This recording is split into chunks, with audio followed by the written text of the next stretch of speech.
Welcome to Medieval History Channel 97, where the echoes of the past come alive. Step into the world of knights, castles, and forgotten legends as we journey through time together. Let history speak. Hey friends, tonight we're not just talking history, we're stepping into it. Close your eyes and travel with me thousands of years in the past to the scorched banks of the Nile, to a kingdom carved from dust and stone, ruled by pharaohs, watched over by gods, and whispered about in legend.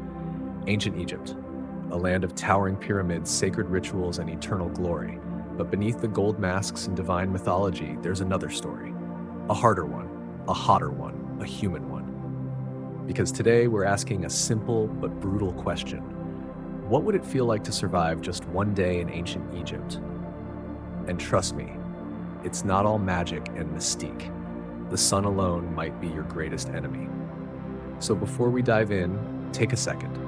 If you enjoy this kind of deep dive storytelling, go ahead and like the video, maybe subscribe if you haven't already, and in the comments, tell me, where in the world are you tuning in from? What time is it for you right now? I love knowing we're all gathering together across time zones and continents for these journeys.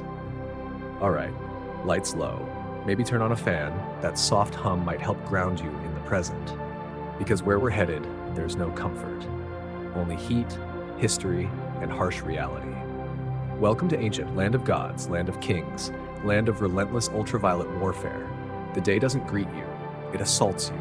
Even before your eyes adjust, the light has already punched through the thin walls of your reed hut. It's not sunrise, it's a siege. There are no curtains, no fans, no sweet reprieve, just you. A straw mat, a linen sheet so thin it might as well be a whispered prayer for mercy. You breathe in, and it's already thick, dry, heavy. The kind of air that clings to your skin and wraps around your lungs like a slow burn. The Nile breeze, that romantic, cinematic drift you've seen in documentaries? Gone. Maybe it left with the last dynasty. By the time your feet touch the earth, it's already 90 degrees Fahrenheit, 32 degrees Celsius, and the day hasn't even stretched its full weight yet. And the sun? It doesn't shine here, it attacks. Your linen tunic is a joke, clinging to your back like warm paper. No SPF, no aloe, no hat, just your skin and the silent understanding that here, under Ra's blazing gaze, everything burns. The ancient Egyptians did have protective oils, fragrant, sacred, luxurious. But unless you were cloaked in wealth or served the gods in temple halls, that luxury was never meant for you. For the rest, survival meant improvisation. You'd smear yourself with mud, or crocodile dung if you were feeling particularly hopeful. Not for beauty, not even really for protection, just for the chance to not burst into flames under the wrath of the sun. Emphasis on chance. By midday, the stones beneath your feet sizzle like flat pans left over a fire. You could cook lentils on them, if you had lentils. Shade? That's a fantasy. Trees are more rumor than reality. If you're lucky, you find a mud brick wall to crouch behind. But even that wall radiates heat like it's trying to escape its own skin. And you look like someone tossed you into a clay oven and forgot to come back. Your clothes stick, your skin stings, your breath is thick with dust and defeat. But don't dare complain. Ra, the sun god, is watching. And in Egypt, heat isn't just weather, it's worship. The hotter the day, the more alive Ra feels. So if you're melting, it's not suffering, it's reverence. You are quite literally a sacrifice to the divine. Surviving a single day here takes more than water. It takes surrender, and a soul that knows how to endure the slow burn of living inside a fire-colored world. And that's just your morning. You rise, if it can be called rising, from your scratchy straw mat, muscles already sore, back already damp. Good news, the Nile is close. Bad news, you smell it before you see it. Ah yes, the Nile, the heartbeat of Egypt. Sacred, revered, the reason anything here exists at all. But holy doesn't mean pleasant. The scent hits you like a betrayal, stagnant water, rotting fish, and the unmistakable note of decay. Flies swarm like they own the place. Frogs leap like they're on a mission. And then there are things with legs, too many legs. Still, this is where you bathe. Soap? That's a story for a future civilization. Here, you turn to the earth. Sand, not soft beach sand. This is grit, gravel, the kind that bites back. You scrub your skin raw with it, call it cleansing. It's exfoliation by erosion, but it's all you have. You wash your clothes here too. And by wash, we mean beat them senseless against river rocks, eyes scanning for crocodiles who might decide your tunic or your thigh is an acceptable brunch. Upstream, who knows? Funeral boats, animals, children splashing, waste floating in on a quiet current. And yet, this is clean. You rinse, you breathe, you emerge slightly less sticky and only marginally more anxious about what might still be clinging to you. If you live in Memphis or Thebes, you might find a public basin, a cistern if the gods are smiling. But for most, it's Nile or nothing. And forget privacy. This is a communal ritual. Families, animals, neighbors all share the same muddy space. An ibis picks at your foot like it's asking for rent. Water jars are filled and hoisted onto heads. You walk them back carefully, praying the clay doesn't crack in the heat. The sun climbs higher, the bricks in your home begin to bake, and you haven't even started the day's labor. This is life. Sacred, yes. Vital, yes. But also relentless. It wears on you, not just your skin, but your spirit. And yet somehow, in the middle of the heat, the dust, the danger, and the chaos, you live. You move through it. You carry the sun on your back and the Nile in your hands. That in itself is a kind of miracle. So yes, the Nile is sacred. It feeds you, cleans you, and quenches your thirst. But let's not pretend it's a sparkling oasis. In reality, it's part miracle, part biohazard, and all you've got. By now, you've bathed in the crocodile-infested Nile, you've sandpapered yourself semi-clean, and your body feels like a baked fig. Time for breakfast. The most important and least glamorous meal of your ancient Egyptian day. Let's set expectations. There are no eggs Benedict, no fruit bowls, and absolutely no iced lattes. Breakfast in ancient Egypt is less of a culinary event and more of a tactical refueling operation. You sit on a low stool if you have one, or just squat in the corner like everyone else. The centerpiece of your meal? Bread. Lots of it. Dense, coarse, and often as chewy as a leather sandal. It's made from emmer, wheat, or barley and baked in clay ovens that may or may not be shared by the local rats. And don't be surprised if there's sand in your slice. Not as a topping, just an uninvited ingredient from the grinding stones. A daily dose of minerals, you could say. Then comes the beer. But don't get excited. This isn't crisp, bubbly craft ale. This is thick, cloudy, lukewarm, liquid bread. More porridge than pint. It's packed with calories and vaguely fermented. A medieval smoothie with the faint taste of sour cereal and survival. Even children drink it, not to be edgy, but because it's safer than water. At least the brewing process boils out the parasites, unlike the Nile, which, as we've discussed, is basically a petri dish. If you're lucky, and we mean very lucky, you might get an onion or a few dried dates to go with your carbon foam combo. Protein? Only if someone caught a fish and didn't immediately eat it raw. And as you chew your rock-like loaf and sip your grain sludge, flies buzz around you like it's a buffet, because it is for them. You swat at them with one hand, hold your cup with the other, and try not to think too hard about the fact that this is likely the best meal you'll have today. Breakfast in ancient Egypt isn't about flavor, it's about survival. It's not a meal, it's a means to an end. A rough, sand-laced brick of bread shoved into your hand, just enough to keep you from fainting before noon. No spices, no sweetness, just fuel. Bon appetit. You've gulped down your gritty bread, choked back your chunky beer, and maybe stolen a few restless minutes of sleep. Just enough to return to a world that demands more than it gives. Because now, it's time to work. And work, in ancient Egypt, is not the kind of hustle that earns hashtags or sympathy. It's a ritual of exertion, a daily sacrifice of flesh and will. Unless you're born into parchment or power, a scribe, a priest, a royal, you belong to the dust. There are no offices, no chairs, no breaks. There is only the sun, merciless, watchful, and the expectation that you will bend, carry, pull, push, and sweat until the bones in your back remind you you're still alive. If you're a farmer, your morning begins ankle deep in Nile mud. You pull weeds with aching fingers, plant barley while the overseer hovers, shouting commands like it's the only language he knows. You work with crude wooden plows, splintered sickles, and calloused hands that never seem to rest. Pain isn't a signal to stop, it's proof you're doing your job. If you're a laborer, it gets crueler. You haul stones that weigh more than your willpower, dragging them up ramps made of gravel and blind faith. The sun scorches your back, your soles burn against the earth.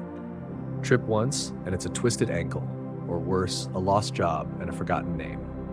Work on tombs? That's sacred labor and brutal fate. You carve limestone until your arms go numb, chiseling out eternal homes for pharaohs who'll sleep longer than you ever dreamed.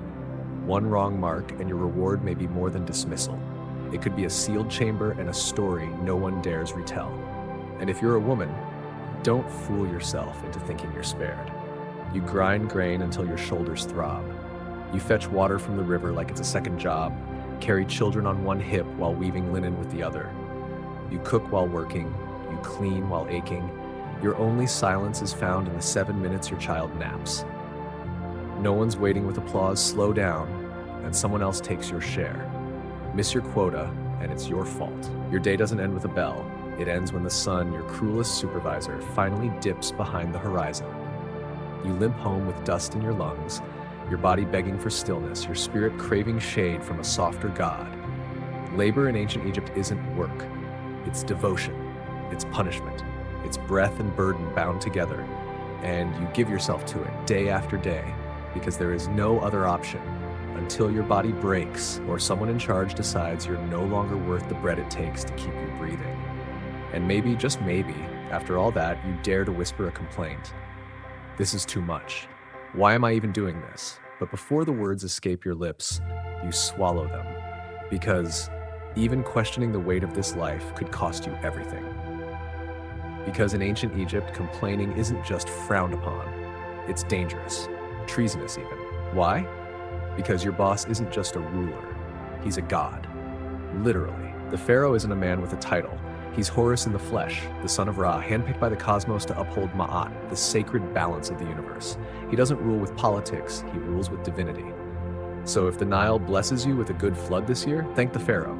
If it doesn't, well, maybe it's your fault. Maybe your prayers were weak, maybe your heart wasn't pure enough.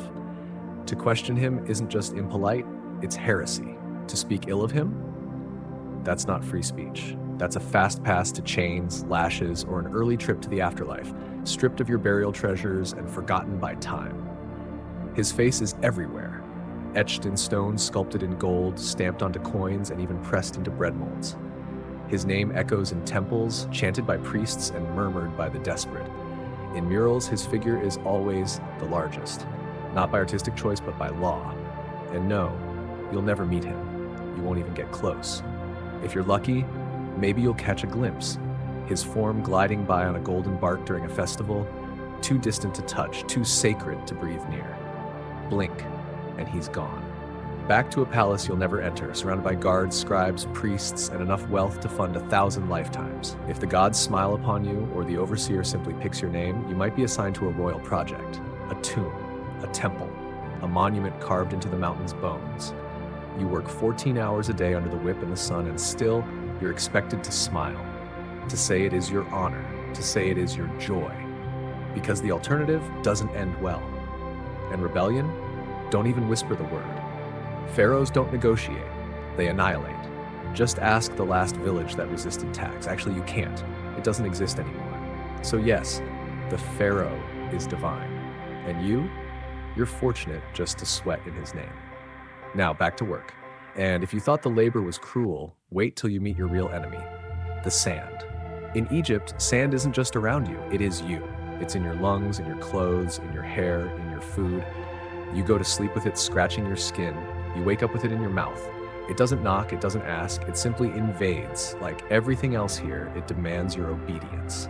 You could be praying, resting, working, or just trying to breathe, and then comes the wind. Hot, relentless, blasting across the landscape like a cruel whisper from the gods, and suddenly your face becomes a battlefield of grit, heat, and pain. No protection, no escape, just the desert, reminding you who's really in charge. Let's start with the clothes. You wear linen. It's light, breathable, and about as useful at keeping out sand as a screen door is at holding back soup. It slides down your tunic, sticks to your damp skin, and somehow, impossibly, finds its way into folds of your body you didn't even know existed. Eating? That's more of a gamble than a comfort. Every bite of bread crunches, not from crust but from grit, because the flour you eat was ground between stone slabs, and with every loaf comes the taste of millstones. Egyptians didn't just consume wheat, they digested the tools that made it. That's why ancient skulls are found with teeth worn flat, smooth as river stones. Imagine starting every morning not just by eating breakfast, but by filing down your molars with every chew. The act of nourishment becomes a quiet form of erosion, A daily reminder that survival comes with sacrifice, even in something as simple as a meal. And if you think your home is a sanctuary from the sand, think again. Your mud brick house breathes with the desert. There are gaps in the walls, crevices in the corners, and windows without glass, wide open invitations for the wind to sweep in and scatter its grainy offering. The floors are layered with dust. The pots you cook with hold more than just stew. And your bed? Your bed? It's not a bed. It's a shallow basin of sand disguised with cloth.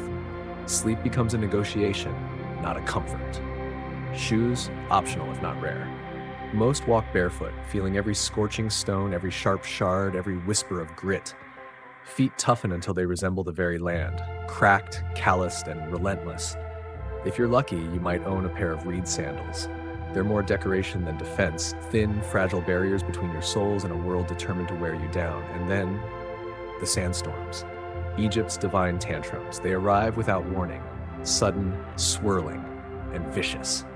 1 minute you're mid-sentence, the next you're blind, coughing, and blinking out what feels like an entire beach from your eyes. The world vanishes into a haze of movement and pain. People become shadows. Speech is replaced by choked silence. Sand is not just a part of your environment, it is a permanent tenant in your life. It's the seasoning in your meals, the dust in your lungs, the ache in your eyes. It fills your space, your clothes, your memories. It doesn't visit, it stays. It doesn't knock, it seeps. It is your constant companion, your quiet tormentor. You tried washing it off in the Nile, only to realize even the river carries it too. And through all this, there is no separation between the physical and the spiritual. In ancient Egypt, religion is not a practice, it is the blueprint. It shapes your labor, your food, your hygiene, your sleep.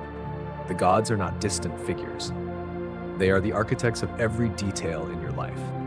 Your town hums with temples, each one dedicated to a deity with dominion over something essential: water, harvest, fertility, protection. They are everywhere, watching, waiting, weaving themselves into every grain of sand you cannot escape. There's Ra, guiding the sun across the heavens each day, not just as a celestial duty, but as a divine rhythm that holds the world together. You wake not by chance, but because he made it so. Then there's Thoth, with the head of an ibis and the mind of infinity, carefully tracking every word, every deed, every star in the sky. He doesn't just govern scribes, he governs memory, language, and the delicate logic behind time itself. Sobek lurks along the banks of the Nile, part crocodile, part living embodiment of terror and protection. He is the teeth behind survival, the primal fear that teaches reverence. And Bastet, elegant, cunning, serene, walks between worlds, soothing the chaos with purrs and clawed precision. She's more than a goddess. She's the voice that calms the storm in your chest. In this world, personal freedom is a distant dream. Your life is a devotion, a pattern of offerings, whispers, apologies, and prayers. You rise, thank Ra. Spill your drink, whisper a hasty sorry to Hathor. Stub your toe, bite your tongue. Speak wrongly, and you risk summoning a spirit who's been waiting centuries for a reason to haunt you. Before meals, you break your bread with invisible hands. Before sleep, you plead with Set not to unmake your world in the shadows of night. Even death is not an end, it's an audition. A soul must navigate tests, tricksters, and the terrifying honesty of divine judgment. Because when your heart is placed on the scales beside Maat's feather, pure truth, pure balance, it cannot lie. If it's heavy with secrets, cruelty, or unspoken guilt, Amit waits. She doesn't punish, she erases. No afterlife, no second chance, just silence. And yet, somehow, this isn't hopeless. To the Egyptians, it's beautiful. Life, death, rebirth, it's all part of a grand cosmic symmetry, a dance of balance. If you live with honor, if you uphold Ma'at, you aren't just obeying gods, you are joining the harmony that holds the universe steady. And if you're lucky, eternity awaits, with those you love, with the comforts you cherished, even with a boat to sail the stars. Of course, wealth helped. Gold made gods listen harder. Temples rose like mountains, priests moved like royalty, and the peasants? They offered what they could, hoping their sincerity would weigh more than their poverty. Because in ancient Egypt, faith wasn't a choice. It was breath, it was structure, it was your purpose and your passport to forever. And if misfortune struck, an injury, a strange bite, an invisible sickness, you turned not to sterile clinics, but to something older, deeper. The physician arrived with tools, some sharp, some sacred. The treatments were a blend of practical knowledge and pure spiritual resolve. Honey, moldy bread, herbs mixed with incantations, whispered under breath, science and spellwork intertwined, because healing wasn't just about the body, it was about the soul. In ancient Egypt, even a wound was a reminder. The gods are near, watching, weighing, waiting, and maybe, just maybe, ready to heal. Honey is antibacterial, sure, and mold carries the whisper of early penicillin, so in a way, it works. But before anything touches your skin, the healer pauses. She chants a protective spell under her breath, not out of superstition, but out of deep, ancient fear. Because in a world where the divine walks among the dust, a stomach cramp might not be from bad bread. It might be the punishment of a vengeful ghost or God whose name you accidentally mispronounced. Have a headache? There's no Tylenol. Instead, crushed onions are rubbed into your scalp while someone recites a hymn, equal parts remedy and ritual. Still hurting? Then let's take it a step further. Cow dung, mixed with dates, smeared on your chest. No one says it smells good, but sometimes the line between hope and healing is blurred by desperation. An eye infection? Out comes the lizard blood, mixed with ochre and beer, thick as mud, sacred as scripture. It's applied with trembling fingers, accompanied by a prayer to Horus, the falcon-eyed god who sees all. Because maybe what you really need isn't medicine. Maybe you need mercy. And yes, surgery existed. But strip away your modern lens. There are no anesthetics, no antiseptics, just a sharpened blade, linen thread, and the hands of a friend gripping your shoulders as you scream into a sun-baked brick. Pain is not managed, it is endured. Dentistry? Let's just say the bar was low. Bread was gritty with sand, grinding down teeth by your 20s.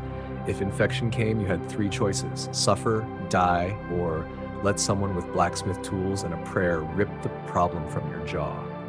And always, always, there were the amulets, hung around your neck like a whisper of protection, for birth, for stitches, for sneezing too loudly. Not because anyone really knew what was wrong, but because somewhere, hidden inside your spleen, there might be a serpent spirit coiled in silence.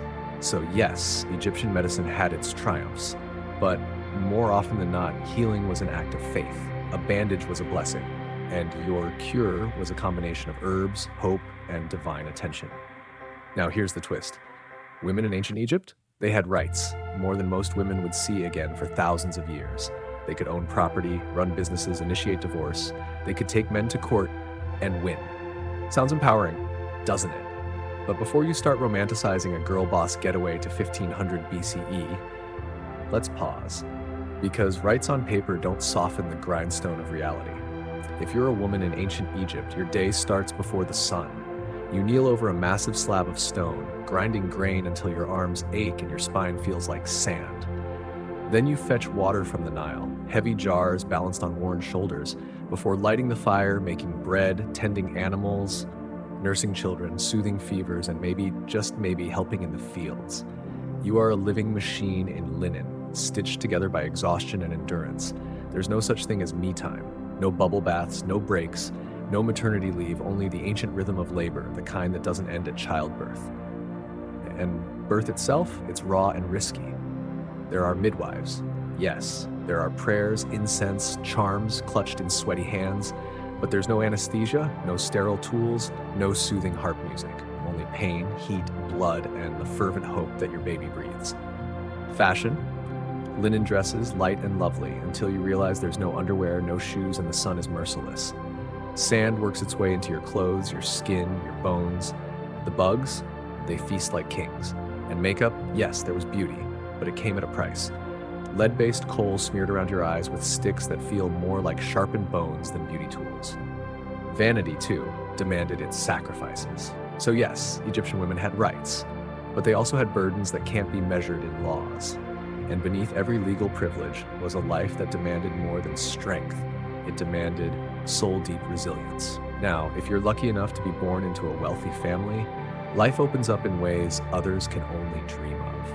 You might spend your days reading scrolls, writing in ink instead of dust, managing estates with quiet dignity, or even stepping into sacred roles as a priestess. And if you're born royal, your destiny could be extraordinary, ruling like Hatshepsut or Cleopatra, wielding brilliance and power wrapped in gold and coal-lined eyes that demanded respect. But for the rest, for the vast majority, The story is written not in ink, but in calloused hands and aching backs. If you're poor, your status may be recognized by law, but your truth lives in your body. You rise before the sun, work until your bones hum with fatigue, sweat under a merciless sky, bend to lift, carry to survive, birth children with little rest, bury loved ones too soon, and pray because it's all you have left at the end of the day. You are not chained by legislation, but by necessity, by hunger, by the raw effort it takes just to keep going. And yet, even here in the grit of everyday struggle, Egyptian women had something remarkable: agency. They could speak in court, they could hold on to what they inherited. They were not reduced to property by marriage. In a world where most women in ancient societies were invisible, erased, or owned, this was monumental. So yes, Egyptian women had rights. But rights don't always mean comfort. That was reserved for statues carved in marble and goddesses painted in glory. Not for the woman elbow deep in sticky dough, swatting flies away from a crying toddler, trying to stretch one more day out of not enough. You made it. Somehow. You survived another brutal day under a sky that never softened. You chewed gritty bread with tired jaws, hauled heavy buckets with tired arms, avoided the wrath of unpredictable gods, maybe even outran a desert windstorm. And now you think it's time to rest. But rest? In Egypt, rest is an illusion, because your greatest trial doesn't happen in life. It begins in death. Death isn't peace, it's paperwork, a cosmic court, a divine bureaucracy where your soul is summoned to the Hall of Ma'at. There you stand, no longer dusty and sore, but stripped to your essence, before 42 gods, each waiting to hear your truth. It's the oldest courtroom in history, and you're the defendant. You must say, I did not steal, I did not lie, I did not desire what was not mine. And you pray your voice doesn't tremble, that you remember the lines, because in this place, forgetting isn't forgivable. Then comes the weighing.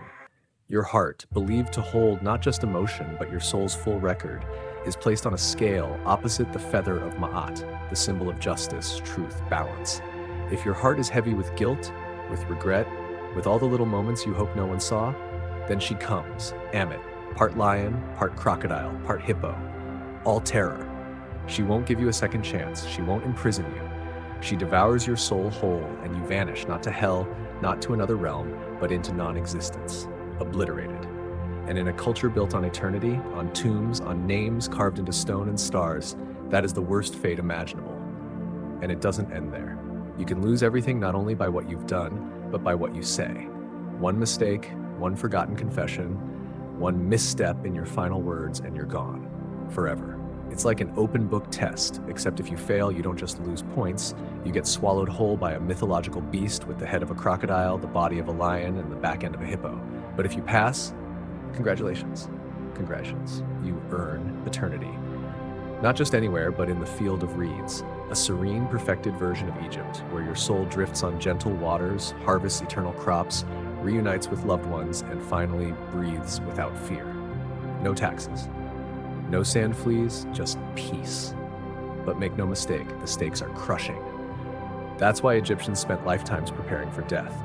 Tombs weren't just resting places, they were launch pads for the soul.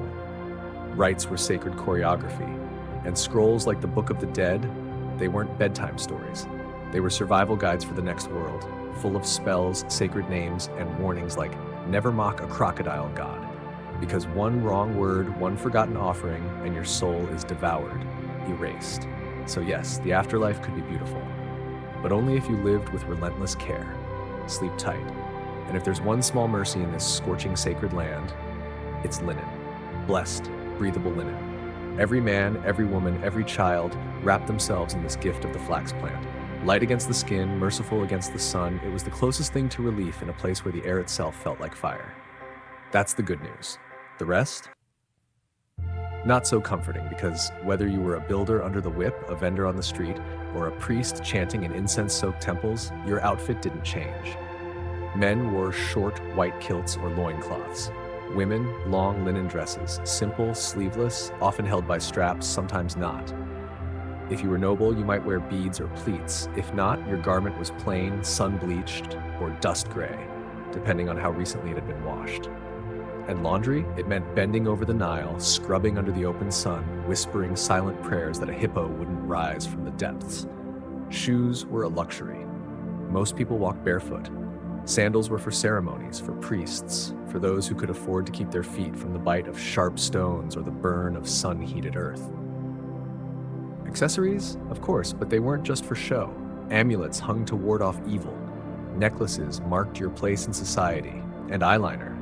Yes, eyeliner wasn't just beautiful. It reduced glare from the desert sun and was believed to keep infections at bay. Even fashion in Egypt had a sacred function. But beauty meant little to the flies. They swarmed anyway. Gnats, mosquitoes, they greeted your breezy outfit like an invitation. You spent your days swatting, oiling your skin with perfume balms, and hoping your linen wouldn't cling to you like wet parchment when noon arrived. And the seasons? Egypt barely had them. Just hot and slightly less hot. No jackets, no breaks, just the daily rhythm of dust, sweat, and sun.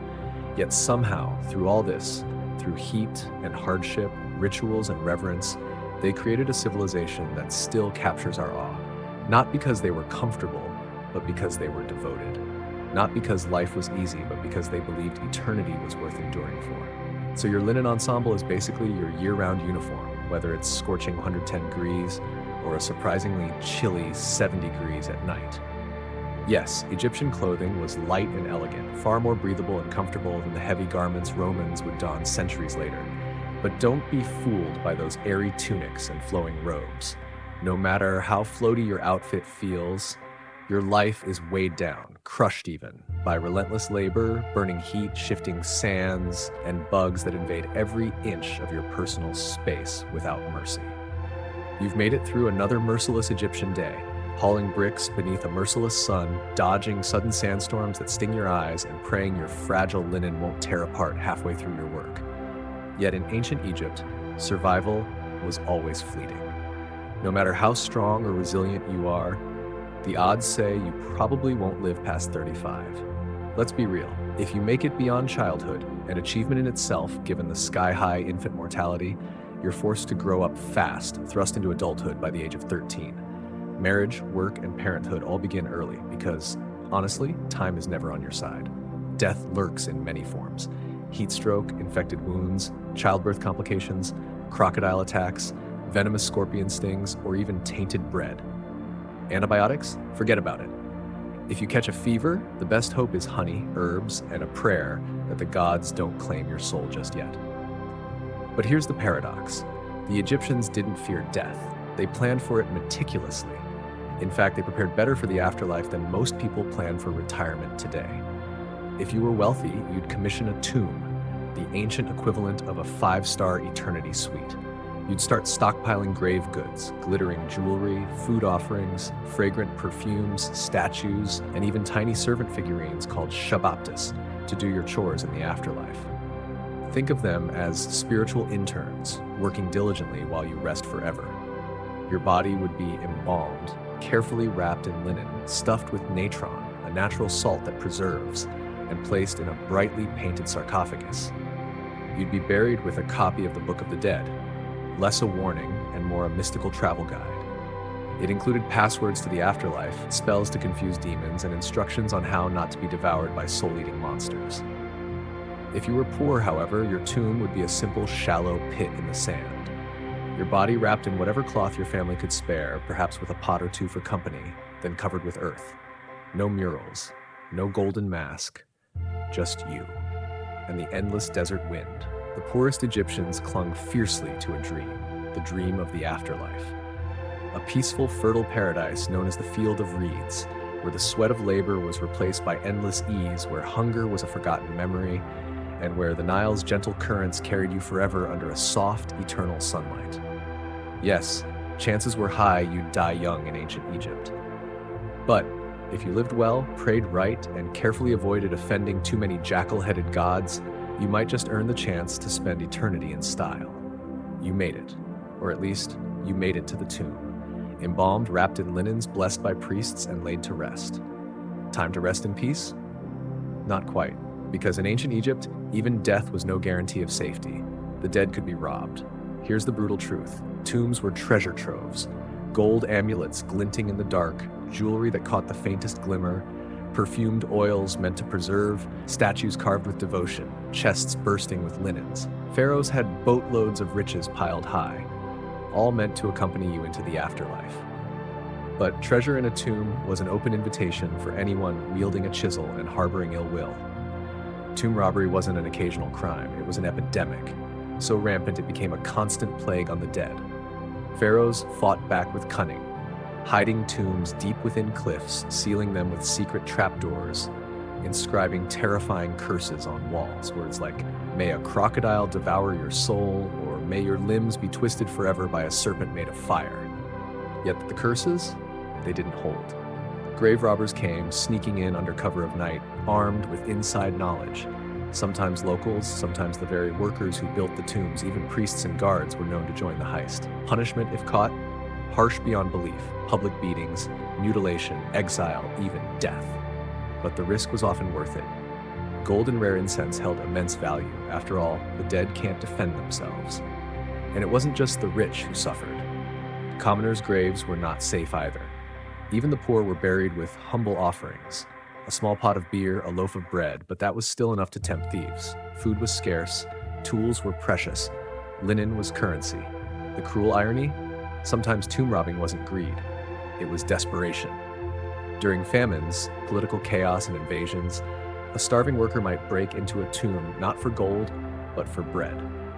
When your children cry from hunger, funeral offerings stop being sacred objects. They become survival. In the shadow of death, the harshness of life continued to cast its long, unyielding shadow. So in ancient Egypt, you're not safe just because you're dead. Your tomb can be looted, your name erased, and your mummy unwrapped by some desperate soul with a pickaxe and poor moral judgment. Rest in peace, only if no one knows where you're buried. We've all seen them. Those majestic, mysterious carvings on the walls of temples and tombs. Birds, eyes, snakes, lotus flowers, men walking sideways like they're on a fashion runway. Ancient Egyptian hieroglyphs. Visually stunning and insanely difficult to learn. Sure, they look cool, but try reading them.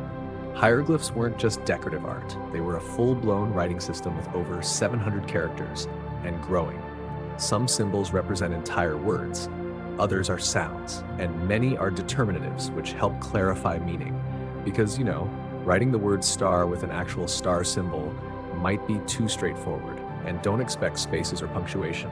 Ancient Egyptian writing was basically one long, beautiful riddle, full of artistic flair, zero vowels, and a deep need for context. Oh, and it can be written left to right to left, or top to bottom, depending on what the scribe felt like that day. The trick?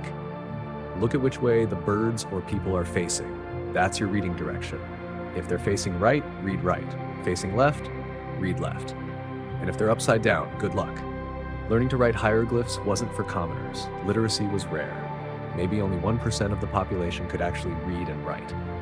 If you wanted in, you had to become a scribe, which meant years of intense education starting as a child.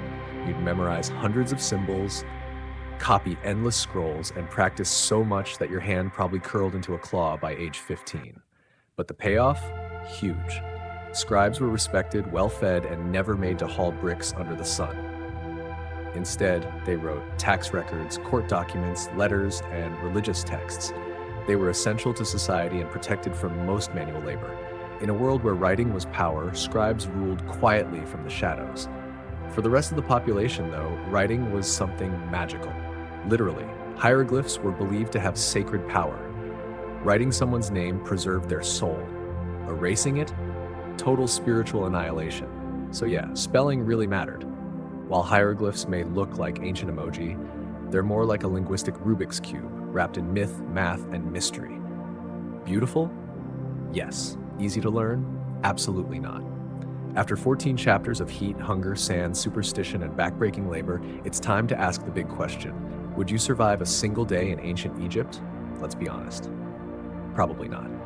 Sure, it's easy to romanticize the ancient world. Golden tombs, lotus-scented air, graceful hieroglyphs, gods with animal heads, and a thing for order and beauty. But behind the iconic monuments and stunning art was a world of brutal realities that spared no one but the elite. Your average Egyptian day started with a dirt floor, a cloud of flies, and the knowledge that if you didn't work, you didn't eat. You walked barefoot on blazing sand, hauled water, cooked over open fires, lived shoulder to shoulder with bugs, smoke, and livestock. You worried about disease, divine punishment, and whether a snake might slither into your sleeping mat. You had no toothpaste, no medicine, no retirement plan. And if you were lucky, maybe 2 changes of linen. You served a god king who could take your land with a single decree, lived under a climate that cooked your skin by noon, and followed a religion that required you to pass a literal divine test after death, just to get into the good version of the afterlife. Let's also not forget the things you didn't have. No antibiotics, no sunscreen, no privacy, no plumbing, no painkillers, and no easy escape. Once you were born into your class, that was it. No promotions, no career changes, no finding yourself. You were either a scribe, a farmer, a laborer, a mother, a servant, or dead. And yet for all this, the ancient Egyptians weren't miserable. They believed deeply in their gods, their purpose, and the beauty of life. They loved music, dance, food, family, and festivals. They joked, they painted, they imagined eternity with enough clarity to build stone monuments that still stand today. But for a modern person, without your air conditioning, your filtered water, your Advil, your sneakers, and your smartphone, you'd fold before the second sandstorm hit. So no, you wouldn't last a day in ancient Egypt. But that's okay, because they lasted thousands of years, and maybe, just maybe, that's why we still talk about them. In the heart of ancient Teotihuacan, one pyramid refuses to be forgotten. Its surface is adorned not with peaceful symbols of faith or gentle gods, but with snarling, open-mouthed stone serpents, dozens of them. They jut out from the temple's facade as if frozen in mid-strike, fangs bared, eyes wide. This is the Temple of the Feathered Serpent, known to many as the Temple of Quetzalcoatl. But unlike most temples that reach for the sky with reverence, this one feels different. It feels predatory. From the moment you approach it, there's an eerie sense that you're being watched. The stone serpent heads aren't just decoration. They were warnings, symbols of divine wrath. And beneath their gaze, something horrific once unfolded. Excavations over the past few decades have revealed something archaeologists didn't expect. Hidden beneath the temple's base were not just ceremonial offerings, but something far more disturbing: human remains. And not just a few, over 200 bodies. Many of them were decapitated, their hands tied behind their backs. Young men, possibly warriors, buried in groups as ritual sacrifices arranged with chilling precision. Some were buried with obsidian knives by their sides, others wore necklaces made of human teeth or jewelry crafted from jawbones. They weren't just dumped in the ground, they were carefully placed in positions that clearly had symbolic meaning. This wasn't a mass grave, it was a message, a divine transaction carved into stone and sealed with blood. But what kind of belief system could justify such horror? Who demanded that so many lives be taken at once? The Temple of the Feathered Serpent wasn't just a place of worship. It was a stage for power, a space where rulers blended the stars, war, and fear to control a city of more than 100,000 people. And this bloodshed may have been the price of keeping the universe in balance. As you stand in front of this temple today, staring at those stone serpents, you're not just seeing ancient art or architecture. You're looking into the heart of a civilization that believed their gods needed blood, and that they had every right to give it to them. But who were these people? Who commanded such brutal acts, then disappeared without a trace? The answer hides in the shadows of Teotihuacan. Long before the Aztec Empire or the Maya carved their cosmic calendar into stone, there was a city like no other in the ancient Americas, Teotihuacan. Its name, given later by the Aztecs, means the place where gods were born. And when you walk down its enormous avenue of the dead, surrounded by pyramids that seem to touch the sky, you begin to understand why. At its peak between 100 and 250 CE, Teotihuacan was a vast metropolis with over 100,000 people. It was one of the biggest cities in the world at the time, rivaling ancient Rome, Alexandria, and Chang'an in both size and influence. It was a city meticulously planned, wide boulevards cutting through the landscape, gridded streets unfolding like a map of intention, apartment compounds sheltering entire extended families, and towering multi-story structures hewn from volcanic stone. At the center of it all rose 3 massive pyramids: the Pyramid of the Moon, the Pyramid of the Sun, and the Temple of the Feathered Serpent, silent sentinels of power and mystery. But here's what makes Teotihuacan different. No one knows who built it. Seriously. To this day, the name of the people who constructed this place remains a mystery, their own identity lost in the sands of time. No written records survive, no king's names carved in stone to claim dominion or legacy. Teotihuacan appears to have been ruled not by a singular monarch, but perhaps by a council, a theocracy, or some form of governance utterly unfamiliar to our modern understanding of ancient power. And despite this anonymity, their influence was colossal. Evidence of Teotihuacan's reach stretches hundreds of miles into the Maya cities of Tikal and Copan, and as far as the Zapotec capital of Monte Alban. Obsidian blades crafted in Teotihuacan's workshops, distinctive ceramic styles, vibrant murals, and even subtle political meddling. In one striking instance, emissaries from Teotihuacan may have orchestrated the overthrow of a local Maya king to place a ruler aligned with their interests. But how did they sustain such a vast network? How did a city without a known writing system wield such sweeping authority across Mesoamerica? The answer might lie in their fusion of cosmic ideology with the machinery of statecraft. Their temples were more than mere places of worship. They were instruments of control, architecturally aligned with celestial events, stages for ritual sacrifices, and constant reminders to every citizen and visitor that Teotihuacan was no ordinary city. It was the axis of the world, a sacred engine that synchronized time, fate, and blood. At the very heart of it stood the Temple of the Feathered Serpent. To understand this temple, you must first understand the deity it honored, the Feathered Serpent. Later known by the Aztecs as Quetzalcoatl and by the Maya as Kukulkan, this figure is one of the most mysterious gods in all of Mesoamerican mythology.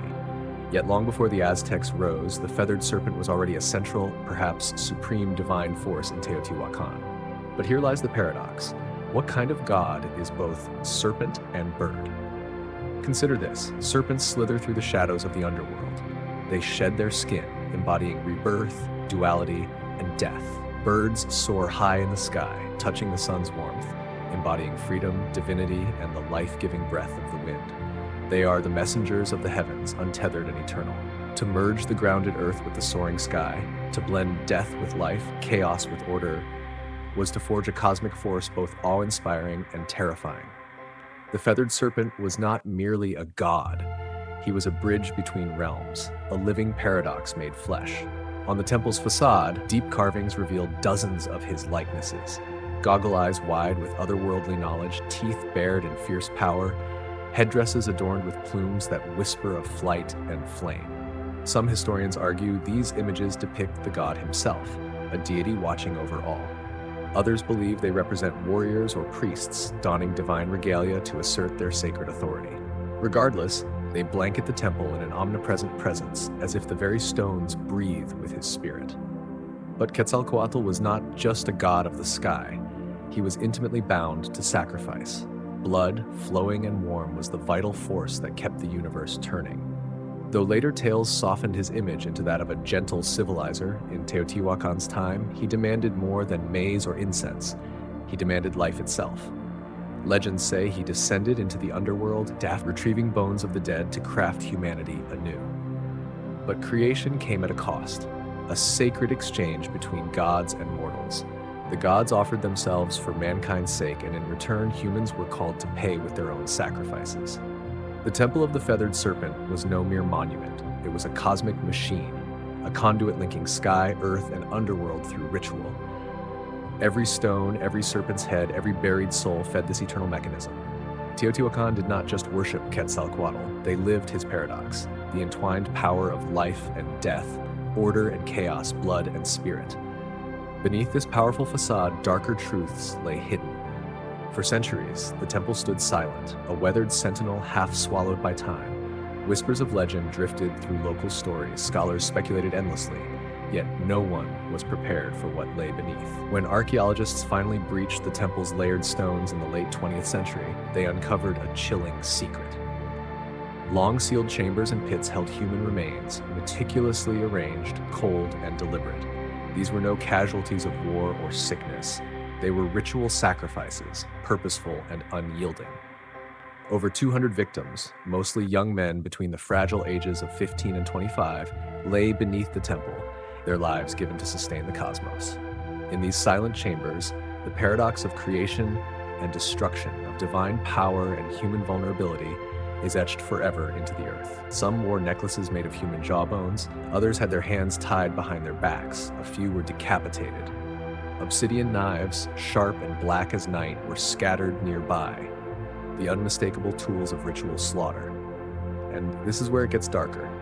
The arrangement of the bodies followed geometric and symbolic patterns. They weren't buried randomly. They were placed in quadrants aligned with the cardinal directions, possibly to mirror the cosmos. Even the number of bodies mattered. It wasn't just about death, it was about meaningful death. Offerings surrounded the victims: jaguar bones, serpents, exotic shells from the distant Gulf Coast, figurines, and obsidian blades that had never been used in battle.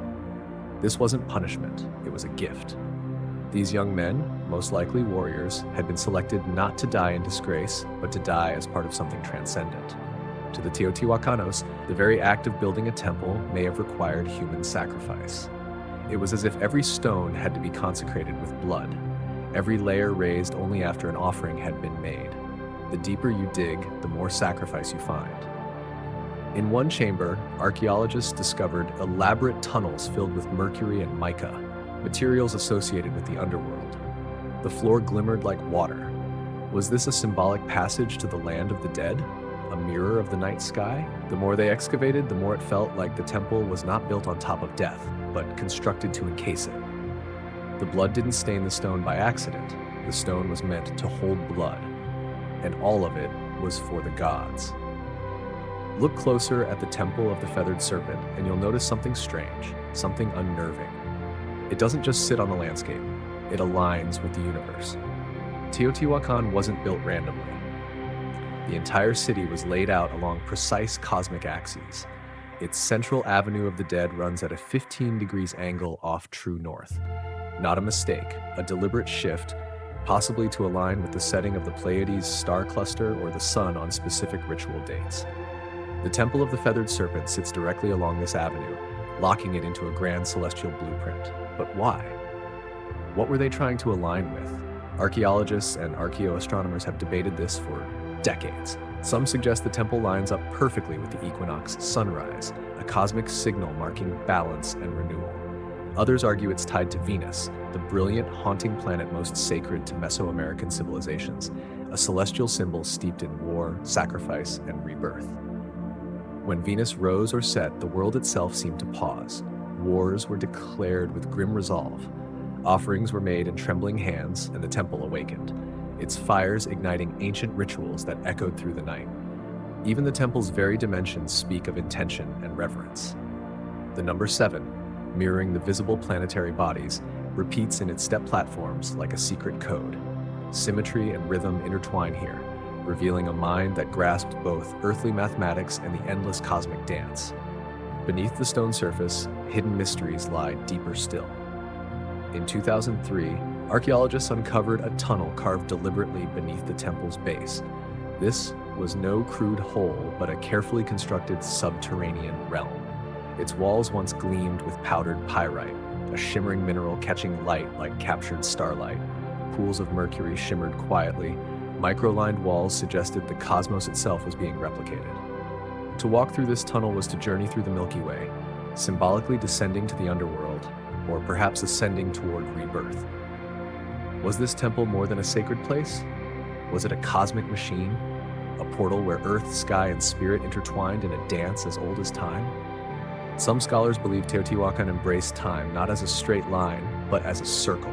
Rituals, buildings, and sacrifices endlessly cycling through death and renewal.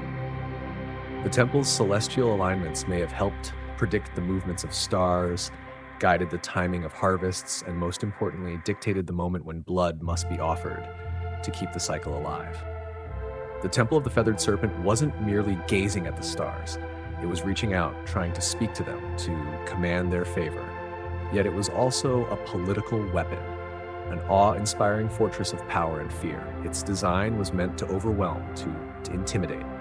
It whispered to every visitor, local or foreign, reminding them who ruled the fate of Teotihuacan. Imagine yourself standing there 1,800 years ago, your heart pounding as you arrive from a smaller city-state, stepping onto the vast avenue of the dead, swallowed by the monumental scale of this ancient metropolis. And then you face the temple of the feathered serpent. You freeze. The carved serpent heads glare down at you, their fangs bared, silent yet fierce. Jaguar symbols growl from the stone, as if the very spirits of the jungle have come to guard this sacred ground. In that moment, you know, this is not just a building. This is power. This is fear. This is the pulse of a civilization that dared to reach for the heavens and bend them to its will. The plaza ahead once held massive gatherings, not just for celebration, but for public ritual. You might even witness a sacrifice.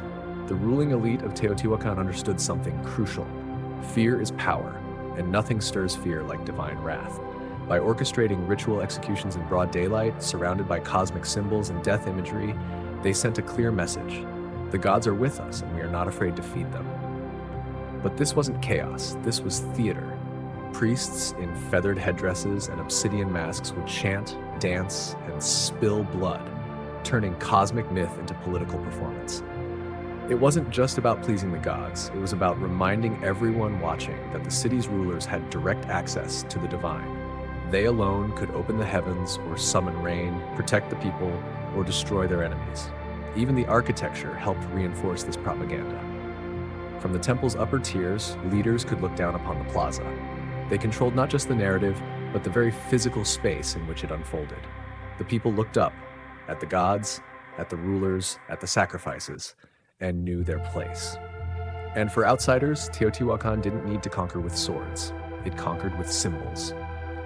Visiting dignitaries would carry home tales of awe and terror. They would speak of the feathered serpents, the endless avenues, the blood rituals that lit the sky red. In a world where gods ruled through fear, Teotihuacan positioned itself as their chosen mouthpiece. And the temple of the feathered serpent was the loudest voice of all. At its peak, Teotihuacan was the heartbeat of Mesoamerica, a city of fire and stone, of gods and blood, a city that seemed destined to last forever. But around the year 550 CE, something changed. Something broke, and the silence that followed was as chilling as the temple's stone serpent heads. The fall of Teotihuacan was not loud and glorious. It was gradual, then sudden. Signs of strain began appearing decades earlier, signs that the cosmic engine was faltering. Evidence points to a long period of drought, crop failure, and social unrest. The very systems that had sustained this grand city, centralized power, religious dominance, cosmic order, began to crack under pressure. And then came the fire. Archaeologists have uncovered widespread burn layers across elite compounds, temples, and administrative buildings, including chilling evidence of violent destruction at the Temple of the Feathered Serpent. What's especially strange is that the lower-class residential areas remained mostly untouched. This was not the work of an outside invader. This was an uprising, a rebellion, possibly born from within the very society it sought to overthrow. The same people who once watched sacrifices in fearful awe may have turned against their priest kings. The Temple of the Feathered Serpent, once a shining symbol of divine authority, was brutally ransacked. Sculptures were defaced, fires set ablaze, and sacred ritual spaces desecrated. And then, silence. Teotihuacan did not fall in a single night, but it lost its spirit, its heartbeat. Trade networks shattered, artistic creation came to a halt, and the great ceremonies ceased forever. The ruling elite vanished like shadows, and the temple no longer spoke its sacred truths. Yet the deeper mystery only grew. Though the city faded into oblivion, its memory endured. Centuries later, the Aztecs arrived in the Valley of Mexico and stumbled upon its colossal ruins. They were filled with awe and reverence, convinced that gods themselves had crafted this place. They named it Teotihuacan, the place where gods were born. They wove their own myths around its pyramids, treating it as sacred ground, even though the builders' names were lost to time. To them, the Temple of the Feathered Serpent was no mere ruin. It was a sacred relic, a whisper of divine truth. But the irony lingers. The most powerful city of its era, founded on cosmic order and bloodshed, vanished without a single written record, without a final chapter, leaving behind only stone and endless questions. The gods, it seemed, had fallen silent. For over 1,000 years, the Temple of the Feathered Serpent lay hidden beneath layers of dust, volcanic ash, and silence. Locals avoided its shadow, farmers worked around its base, and the world forgot it until the dawn of modern archaeology cracked open the secrets buried deep within its heart. In the early 20th century, Mexican archaeologists began their painstaking excavation of Teotihuacan, breathing new life into the forgotten city. What they uncovered was nothing short of astonishing. A city, masterfully engineered and far older than the Aztecs, hidden beneath layers of time and earth. Yet, it wasn't until the 1980s and 2000s that the temple itself began to whisper its most intimate and chilling secrets. In 2011, researchers stumbled upon one of the most dramatic revelations: a sealed tunnel beneath the Temple of the Feathered Serpent. This passage had been deliberately sealed nearly 1,900 years ago, as if to bar anyone from entering again, an eternal lock on a doorway to the unknown. Years of painstaking excavation revealed a cosmic corridor, an eerie underworld lined with gleaming pyrite, mimicking a starlit sky. Pools of liquid mercury shimmered, reflecting flickers of light like a veil between worlds. Thousands of ritual objects lay scattered: jade statues radiating ancient reverence, rubber balls echoing forgotten games, obsidian blades sharp with ritual purpose, and carved wooden masks that seemed to watch silently. It felt less like a tomb and more like a message etched across time. Why had the builders gone to such painstaking lengths? What were they preserving or hiding?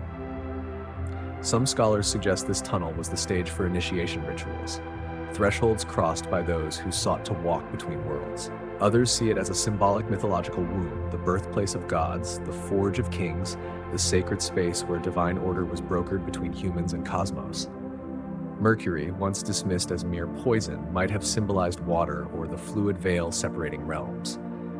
Amid all these shimmering relics, one whisper persisted: the feathered serpent still lingered. Not just in myth, but as a living presence, etched into murals, carved into stone, woven into the temple's very geometry. The serpent had not vanished. It had coiled inward, deep within the city's bones, waiting patiently to be rediscovered. With every uncovered jawbone, every golden ornament, we inch closer to its message. A message not written in words, but in stone, sacrifice, and shadow. Modern science equips us with X-rays, drones, and ground-penetrating radar. Yet despite all our tools, one truth remains clear: the temple guards its secrets still. Today, the Temple of the Feathered Serpent stands as a haunting monument, not only to a vanished civilization, but to a worldview where power, cosmos, and death fused into an unbreakable whole. Tourists snap photos, children run past the stone serpent heads, but the ground beneath their feet is soaked in 1,000 untold stories and over 200 known human sacrifices. And still, the temple endures. Its legacy is not just architectural, it's psychological, spiritual, cultural. The feathered serpent, this paradoxical god of sky and earth, continued to evolve. It had been deliberately closed off nearly 1,800 years earlier, as if to prevent anyone from ever entering again. After years of excavation, scientists unearthed a cosmic corridor, a symbolic underworld lined with pyrite to mimic a starlit sky, pools of liquid mercury, and thousands of ritual objects. Jade statues, rubber balls, obsidian blades, and even carved wooden masks. It felt less like a tomb and more like a message. Why would the ancient builders go to such lengths? What were they trying to preserve or hide? Some experts believe the tunnel was used in initiation rituals. Others suggest it symbolized the creation of the world, a mythological womb where gods were born, where kings were made, where divine order was negotiated between humans and the cosmos. The mercury, once thought to be only toxic, may have represented water, or the fluid veil between worlds. And among all these glittering fragments was one persistent whisper: the feathered serpent still lingered, not just as a myth, but as a presence, in murals, in carvings, in the geometry of the temple itself. The serpent hadn't disappeared. It had coiled inward, deep into the bones of the city, waiting to be rediscovered. And with each excavation, each uncovered jawbone or golden ornament, we draw a little closer to its message. One carved not in language, but in stone, sacrifice, and shadow.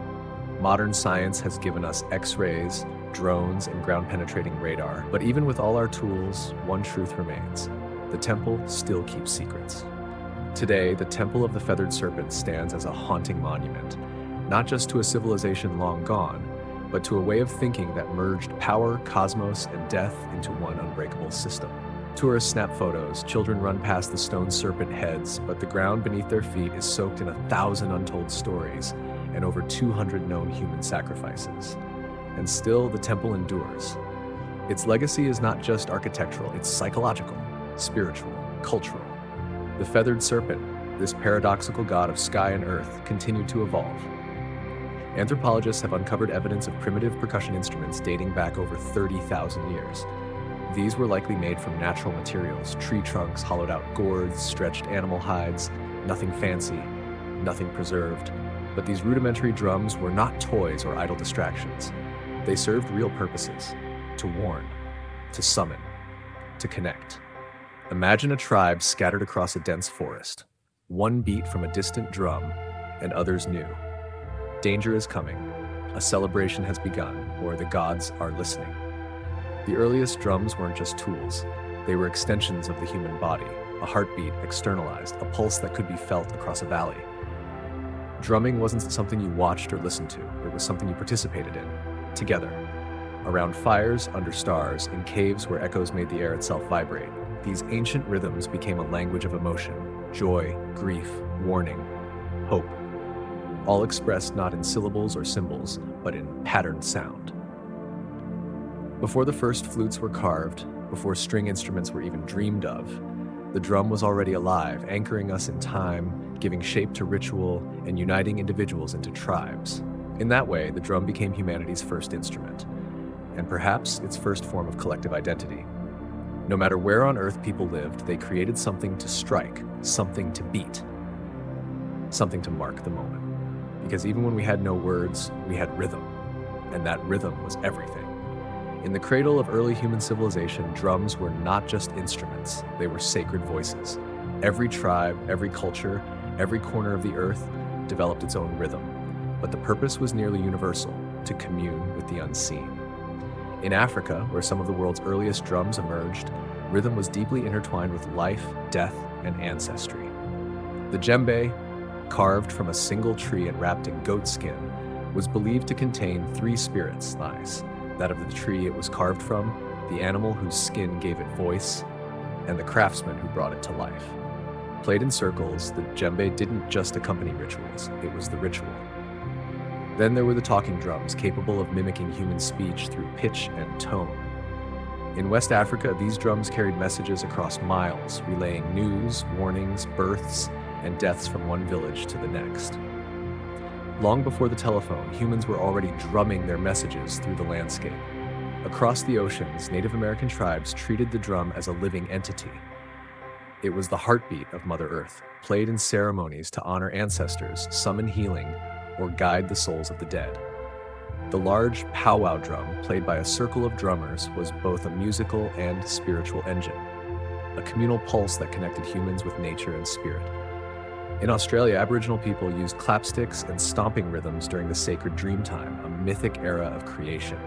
In the Arctic, Inuit shamans struck frame drums to enter trance states, searching for visions or communicating with spirits during the long, dark winters. These weren't performances, they were acts of survival, healing, storytelling, and connection. To drum was to remember. To drum was to belong. And always, it was communal. Drums brought people together in sacred circles, aligning their hearts and intentions. No sheet music, no stage, just bodies moving, hands striking, souls stirring, all united by rhythm. It didn't matter where you stood on the earth. If you heard a drum in the distance, you knew something sacred was happening, something words could never fully express. From sacred ceremonies to bloody battlefields, the drum has always spoken. Sometimes offering comfort, sometimes giving commands. As human societies grew into kingdoms and empires, drums transformed. They became tools of domination, instruments of order, and weapons of fear. Early armies didn't have radios or loudspeakers. They had drums. In ancient China, massive war drums called bo were struck to guide troops across vast landscapes. A single deep boom could signal a charge, a retreat, or a flanking move. These drums weren't just loud. They were precise. Each beat carried a message, and trained soldiers could understand them even amidst the chaos of battle. In Mesopotamia, temple drums announced rulers and summoned the public. But during war, their thunderous echoes through the city walls struck fear into enemies. This wasn't just percussion, it was psychological warfare. When Roman legions marched, they brought with them the tympanum, a frame drum used in ceremonies and religious processions like those for the goddess Cybele. It wasn't a battlefield tool like horns or standards, but it held deep symbolic meaning. It spoke of empire, discipline, and divine order. But no army used drums quite like the Ottomans. Their meter bands, the world's first known military orchestras, unleashed a storm of drums, cymbals, and horns before battle. The pounding of kos, giant kettle drums, and davul, double-headed bass drums, was so intense it froze enemy soldiers in fear before a single weapon was drawn. European accounts describe enemies being paralyzed by sound alone, stuck in terror before even seeing the Ottoman troops. Drums also enforced power away from the battlefield. In royal courts across Asia, Africa, and Europe, drum ensembles announced arrivals, marked coronations, and underscored political rituals. To beat a drum was to declare, "Power is here." Even enslaved people in the Americas used drums as tools of resistance. On plantations, rhythmic communication kept culture alive and helped orchestrate secret rebellions. The drum, even under oppression, refused to be silenced. Whether the drum signaled divine right, military discipline, or raw, primal fear, its beat carried an unmistakable message. This is who rules, this is who marches, this is the rhythm of power. As civilizations spread across continents, their rhythms evolved, shaped by culture, belief, and purpose, yet all carried that same heartbeat. In the East, drums became vessels of precision, spirituality, and ceremony. In the West, they echoed with military might and later blossomed into grand orchestras. Two worlds, two paths, one universal pulse. In India, the drum transcended mere percussion to become a sacred language. The tabla's crisp, flowing tones were woven into classical music and devotional chants. Each stroke wasn't just sound, it was a word, a syllable, a story. Indian drumming was spoken poetry, honed through decades of dedication. The tabla player was not simply a musician, he was a master linguist of rhythm, conversing through beats. In Japan, the taiko drum rose as a ceremonial colossus, its deep booms integral to Shinto rituals, theater, and warfare. Taiko demanded more than technique. It required martial discipline. Drummers moved with warrior-like precision, grounded firmly as they summoned ancient spirits through sound. At festivals, the thunderous taiko rolled through mountain valleys, believed to banish darkness and beckon the gods themselves. Meanwhile, Indonesia's kendang drum led the mesmerizing gamelan orchestras, guiding dancers and musicians in sacred temple rites. Their rhythms intertwined in layers, crafting sonic reflections of cosmic harmony, a musical universe in motion. Across the ocean in Europe, drums told a different tale. During medieval times, they served practical purposes, signaling soldiers, marking time, enforcing discipline. Though utilitarian, their beats carried the weight of order and command, echoing across battlefields and courtyards. From continent to continent, the drum's message remained clear. Through rhythm, power speaks, identity marches, and souls unite in the eternal dance of life. It wasn't until the Renaissance and Baroque eras that drums began to enter formal music. Even then, they were kept in the background, toney thundering beneath royal fanfare or echoing in grand cathedrals. In this divergence, you see two philosophies. The East saw rhythm as art and spirit, something tied to breath, chant, and meditation. The West saw it as structure and force, a tool to rally, march, and measure. But both understood the drum's core power, to shape time, to dictate pace, to elevate ritual, to connect humans in ways that transcend language. East or West, sacred or strategic, the drum remained central, always listening, always speaking. From mountaintop temples to jungle clearings, from desert fires to candlelit cathedrals, drums have always had a place where the human meets the divine. Long before organized religion took root, rhythm was already a sacred language, a way to pray, to summon, to transcend. In Africa, drums were not just instruments, they were spiritual beings. In Yoruba traditions, for example, the bata drum was used to communicate with the orishas, gods and ancestral spirits. Drummers weren't performers, they were priests. The rhythms they played were encoded prayers, inviting the gods to descend and dance among the living. Each pattern had a purpose, each beat a direction. In Hinduism, the drum appears even in the hands of gods. The deity Shiva, in his form as Nataraj, dances the cosmic dance of creation and destruction with a small, hourglass-shaped drum in hand, the damaru. Its beat represents the pulse of the universe itself. From silence to sound, from void to form, the drum is a divine heartbeat. In Buddhism, the ritual frame drum is used in monastic chants and meditation ceremonies. Its slow, soft strikes guide breath and awareness, acting like a metronome for the soul. It's not loud, it's not aggressive. It simply reminds the practitioner to return again and again to the present moment. Across the Americas, indigenous tribes use drums in vision quests, sweat lodges, and healing ceremonies. The beat is constant, steady, mimicking the rhythm of the womb, helping participants enter trance states or connect with ancestral spirits. In these sacred spaces, the drum doesn't just accompany prayer, it is the prayer. Even within Christianity, where rhythm was often subdued, the drum found a sacred role. In gospel traditions, particularly in African American churches, drums became a powerful means of praise, a heartbeat behind voices lifted in devotion, a reminder of struggle, hope, and divine rhythm pulsing through every life.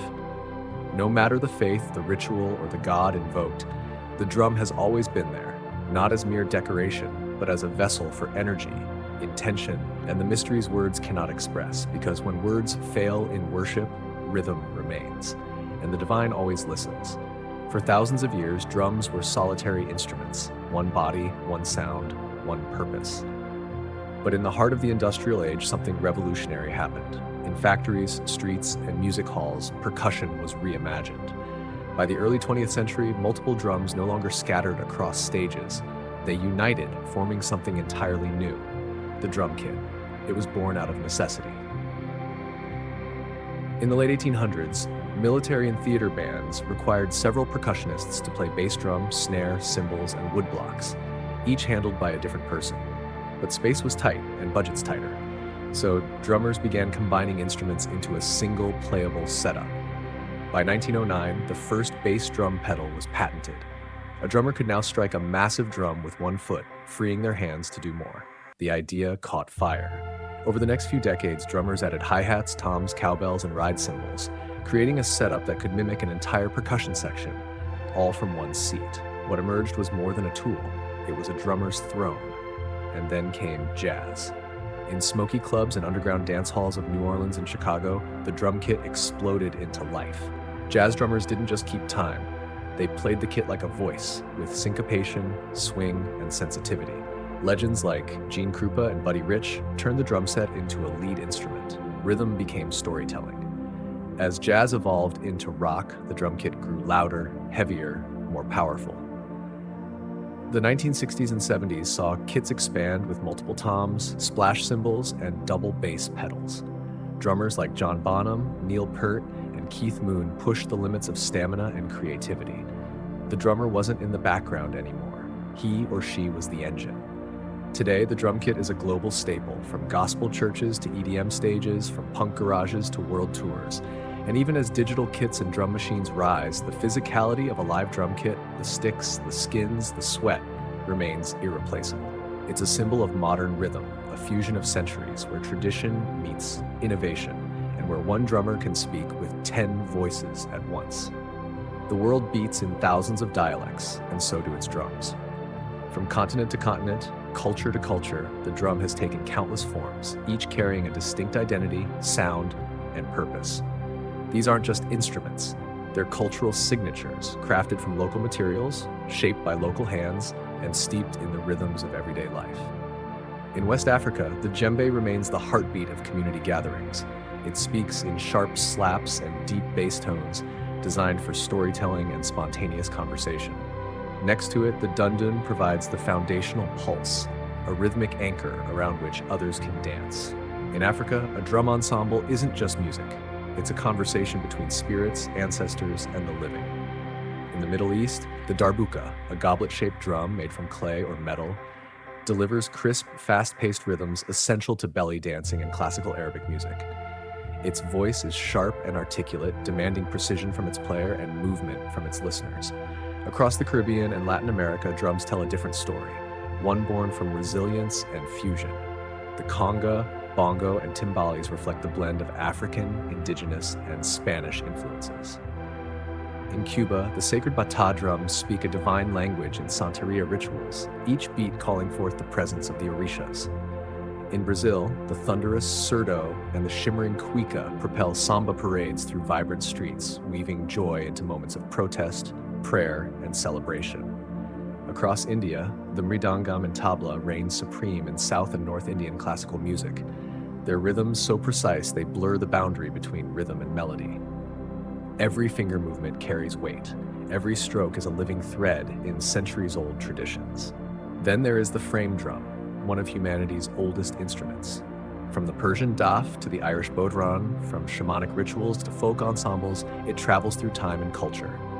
Played with fingertips, mallets, or brushes, it proves that even simplicity can be sacred. What binds these drums together?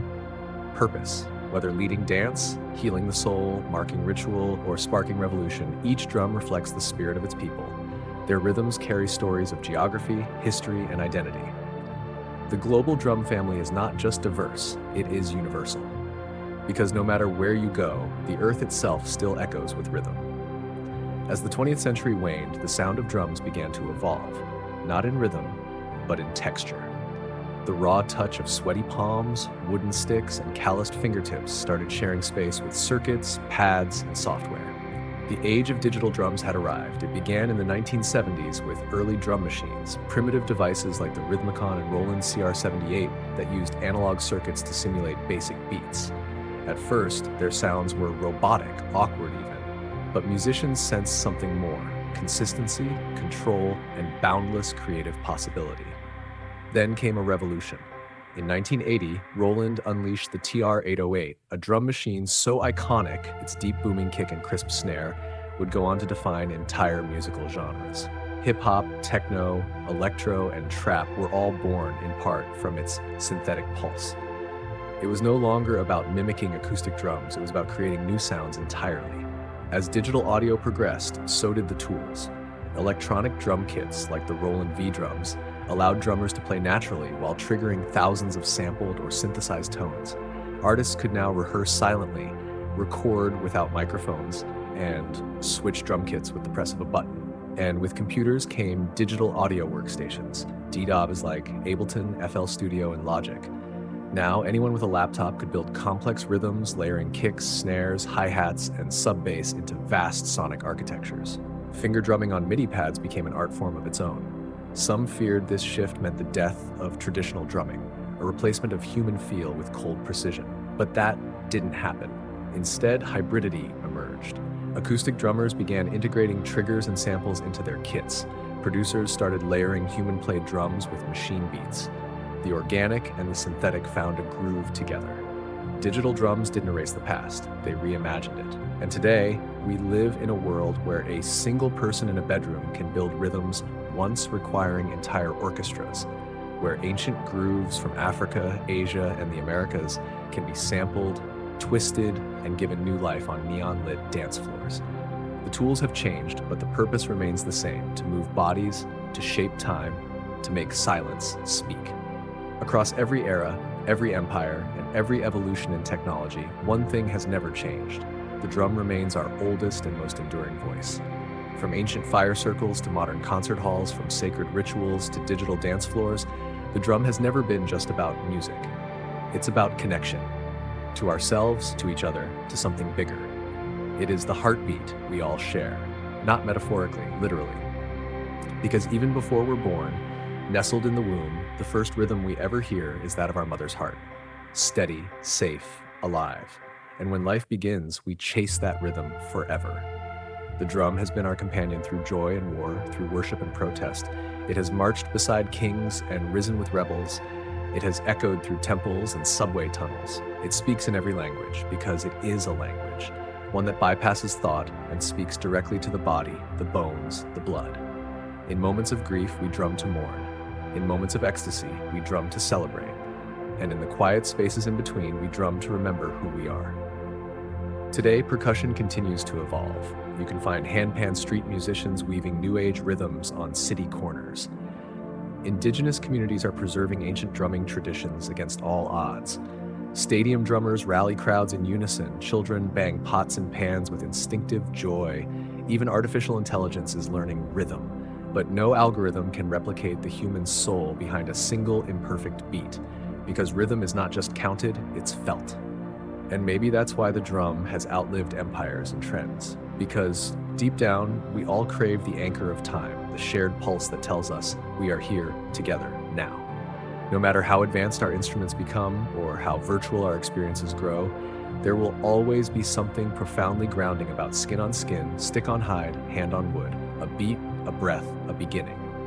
The drum is not a relic of the past. It is a reminder that we were always meant to move in rhythm, to listen, to feel, to play. And as long as humanity endures, the drum will never be silent.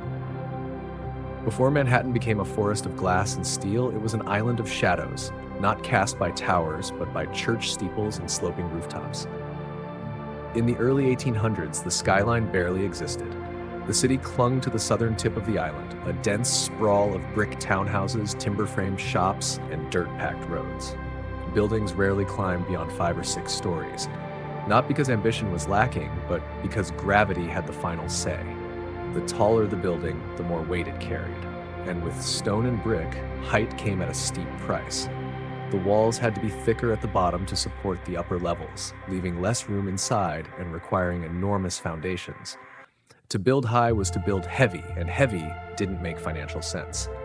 So, the city grew horizontally, spreading northward along a grid that had been planned in 1811, one of the boldest urban blueprints of its time.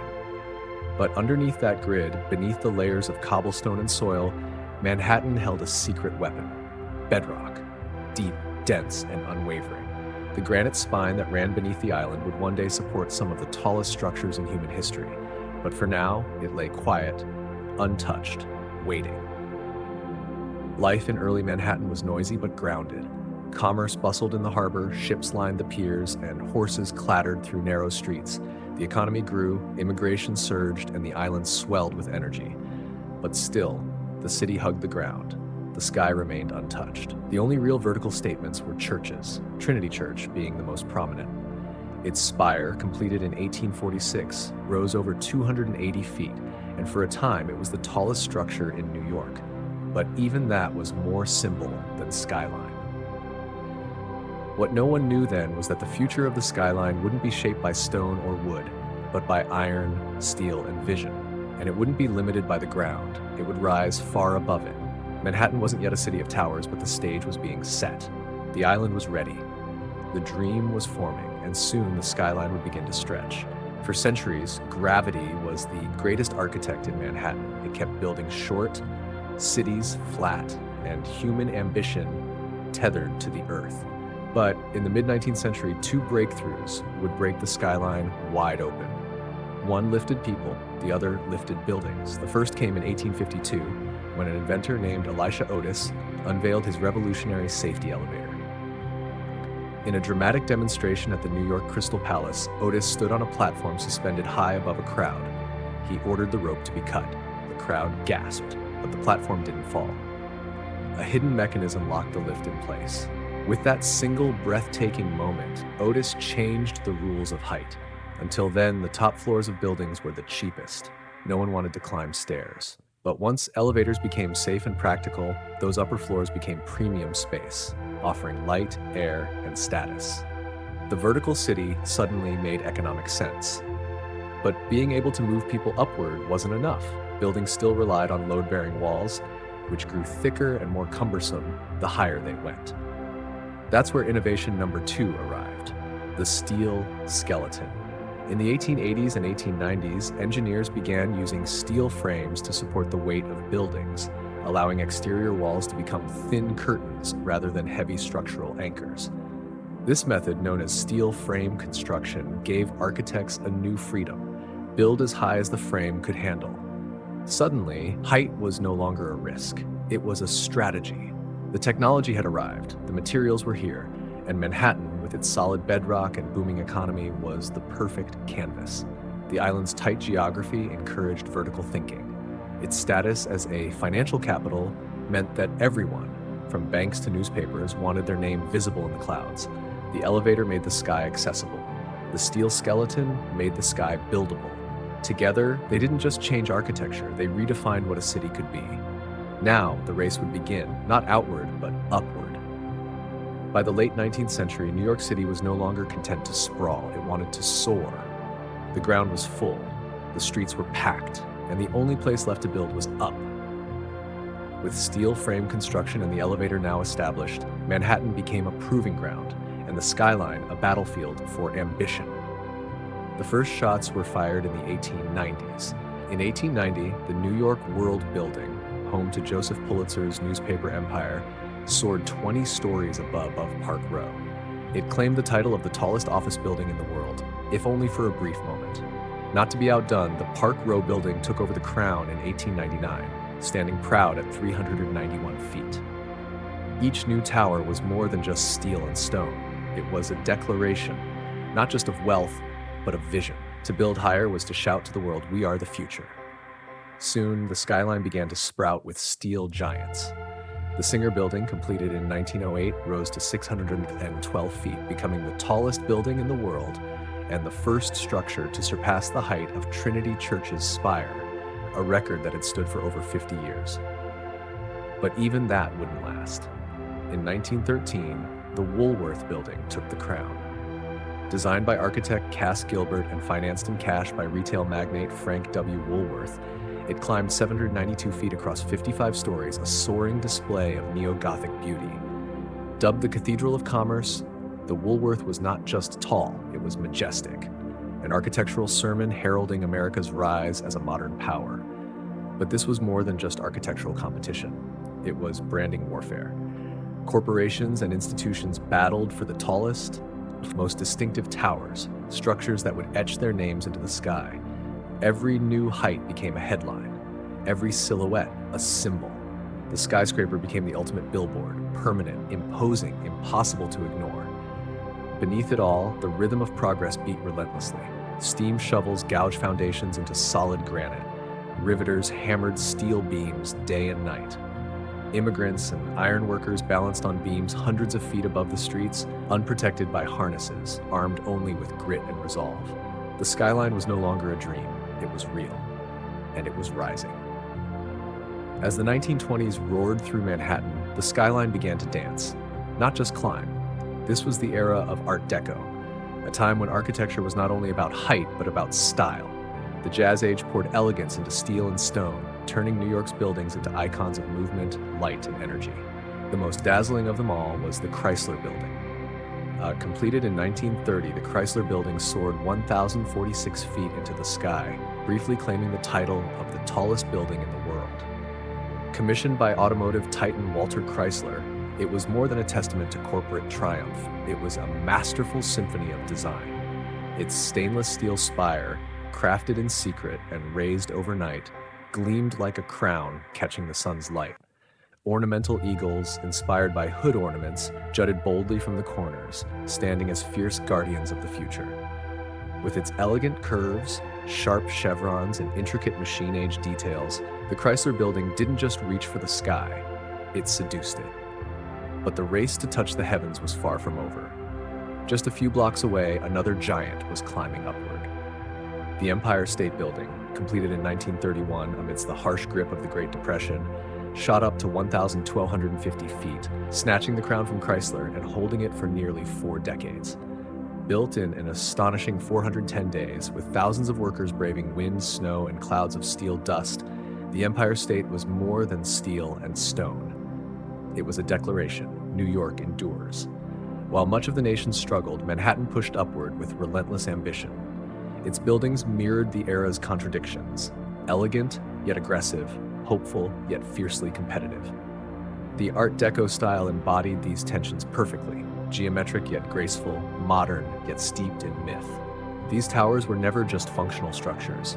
They were sculpted monuments that shimmered at night like beacons of possibility. Beneath all that sparkle, purpose burned bright. These skyscrapers were erected by barons and moguls driven by more than profit.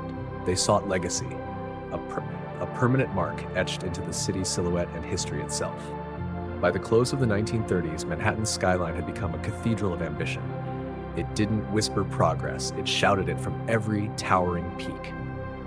After World War II, the skyline evolved once more, shedding ornamentation for sleek corporate efficiency. The glamorous flourishes of Art Deco gave way to glass, steel, and clean lines. America had risen as a global superpower, and New York stood proudly as the empire's front office. The skyline adapted, not with spires and statues, but with monuments to productivity and power. In 1952, the United Nations headquarters rose on the East River. It was a bold, boxy glass tower flanked by low marble wings. It marked a shift in tone, global, diplomatic, futuristic. It wasn't just a building, it was an architectural statement about international order in the atomic age, and it set the tone for what would follow. Next came the Lever House in 1952 and the Seagram Building in 1958, both defining examples of the international style. These towers, with their curtain walls of reflective glass and steel frames, were minimalist by design. No decoration, no sentiment. They didn't look like cathedrals or castles. They looked like machines. Precise, modern, and ruthlessly practical. The Seagram Building, designed by Ludwig Mies van der Rohe, was especially influential.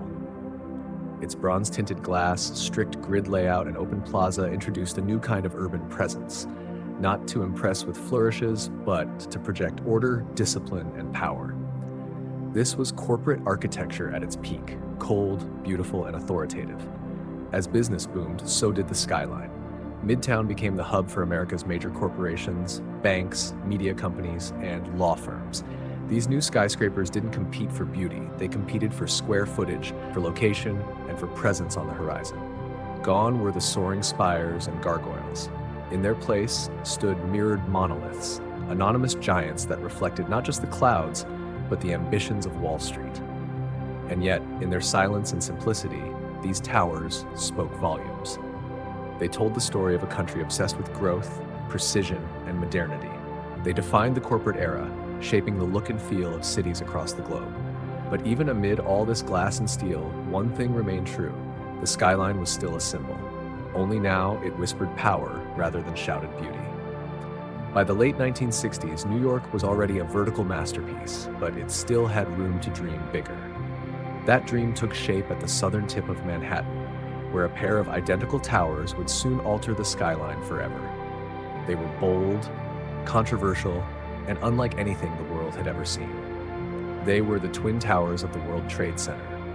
Conceived as a hub for global commerce, the World Trade Center project was overseen by the Port Authority of New York and New Jersey. Architect Minoru Yamasaki designed the buildings with a radical minimalist approach: vertical lines, aluminum cladding, no setbacks. Each tower would rise over 1,600 feet, dwarfing every building before them. The ambition wasn't just architectural, it was ideological. A statement of global connectivity, a new temple for capitalism. Construction began in 1966. To make room, an entire neighborhood, Radio Row, was raised. The foundations required a revolutionary technique known as the slurry wall, allowing engineers to build deep into the soft riverbed while holding back the Hudson. It was one of the most challenging engineering feats of its time. When completed in 1973, the Twin Towers weren't universally loved. Some critics called them sterile or boxy. Others mourned the loss of the ornate towers of the past. But to many, the towers were pure presence, bold, confident, and commanding. They didn't dance with the sky like the Chrysler. They didn't taper like the Empire State. They stood firm, twin pillars of certainty and scale. More than just buildings, the World Trade Center became an international symbol of business, of unity, of American might. People came from around the world to visit the observation decks, to dine at Windows on the World, or simply to stare up in awe from the plaza below. For nearly 3 decades, the Twin Towers dominated Lower Manhattan. They anchored the skyline, giving it symmetry and gravitas, and while other cities built taller structures, none carried the iconic weight of those 2 towers rising side by side. The skyline had changed once again, this time not with ornament or artistry, but with monumental ambition. On the morning of September 11th, 2001, the Manhattan skyline changed forever. Not by cranes or construction, but by violence and smoke. In less than 2 hours, the Twin Towers of the World Trade Center collapsed into dust, fire, and twisted steel. Thousands of lives were lost, and the 2 pillars that had once defined Lower Manhattan were gone. The attack wasn't just an assault on people or buildings. It was an assault on symbols, on what those towers stood for: commerce, modernity, freedom, Ambition. For decades, the Twin Towers had defined the southern end of the island. Their clean, monolithic forms had become visual shorthand for New York itself. Now, that skyline was fractured. In the days and weeks that followed, Lower Manhattan became a wound, open, smoldering, raw. Where once there had been height and light, there was only absence. And that absence echoed. Photographs of the skyline looked hollow. The familiar silhouette was broken. And the space that had once pulsed with global energy became known as Ground Zero. For the first time in a century, Manhattan wasn't building up. It was mourning. The city grieved, but it also endured. Steelworkers, firefighters, police officers, and volunteers poured into the site, not to construct, but to recover. Rubble was cleared. Lives were honored. Silence replaced the clang of iron. In a city always rushing forward, this was a forced pause, a long breath held in collective pain. But even in sorrow, New York did what it had always done. It looked up. Discussions about rebuilding were complicated, emotional, and political. What should take the place of the towers? Should anything rise again? Could the skyline be restored without erasing the loss? For years, the hole in the ground remained, a reminder of what was and what was taken. It became sacred space. And yet, slowly, plans emerged. Designs were drafted, cranes returned, steel returned, not to erase the tragedy, but to create something new beside it. But before anything was built, one truth stood clear. The skyline was no longer just a symbol of power or ambition. It had become a memorial, a silhouette shaped by both triumph and tragedy. And the story wasn't over. In the aftermath of devastation, a city known for speed, ambition, and movement paused, not to surrender, but to reimagine. Rebuilding the Manhattan skyline after 9/11 wasn't just a matter of architecture. It was a matter of identity. What would rise in place of the Twin Towers? Could anything? The answers came slowly. In 2003, a design by architect Daniel Libeskind was selected for the new World Trade Center site. It wasn't just about height, it was about healing, memory, and renewal. The plan would blend commercial space with public memorials, parks, transportation, and light. It wasn't a return to what had been, it was a statement of what could be. At the heart of it all stood a new tower, One World Trade Center, originally called the Freedom Tower.